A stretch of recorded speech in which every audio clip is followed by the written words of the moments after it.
iwradio.co.uk. Isle of Wight Radio. So how big an issue have potholes been for you, particularly over the last couple of years? We have seen a fairly significant increase in the number of potholes on the island over the last 2 to 3 years, largely, I have to say, down to the really bad winters that we've had. And as a result of that, the government has provided some additional funding for all local authorities, actually, not just the Isle of Wight, recognising the difficulties that severe winters cause to the country's roads. And we're talking, thousands and thousands of potholes. In the last year alone, over 16,000 potholes that you guys have repaired on the island. Just take us through the amount of money. I mean, I don't want to go into specifics, but there's a huge amount of money that's been spent. Does the government grant meet that money, or have you had to find it as well?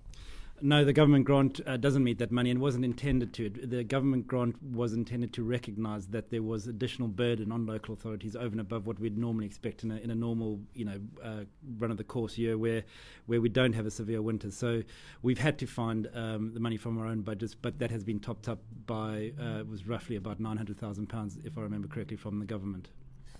And there are wider impacts here as well in terms of the compensation that you guys have to pay out on top of the repairs that you have to do to the roads as well. Just take us through that. We have had to pay out about £100,000 over the last 5 years.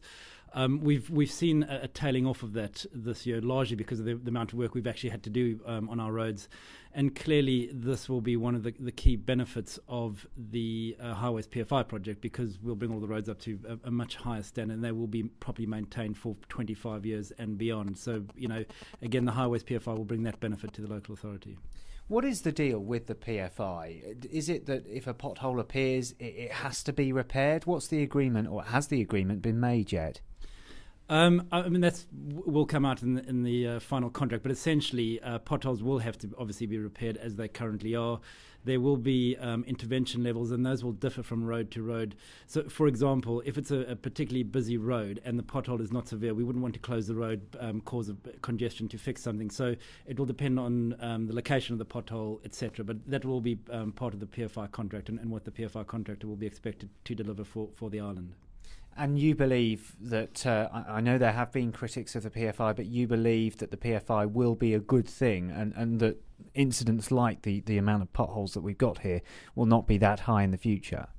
Yeah, that's absolutely right. I mean, clearly, if there is a severe winter, it will take its toll. But the standards that we're going to bring our roads up to are far higher than anything we've got at the moment. And as you know, the island's roads are particularly susceptible to bad winters. So, yeah, the PFI will address that, definitely.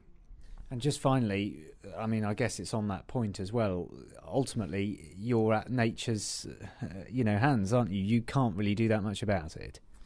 That's right. The nature of the winters that we had, particularly in the 2 previous years, have caused significant problems. But again, I'll make the point that was a national issue, hence the reason why government recognised that and made money available to local authorities nationally, because clearly, where you've got problems with your infrastructure, it affects the economy, etc. So again, that's another benefit the PFI will bring us.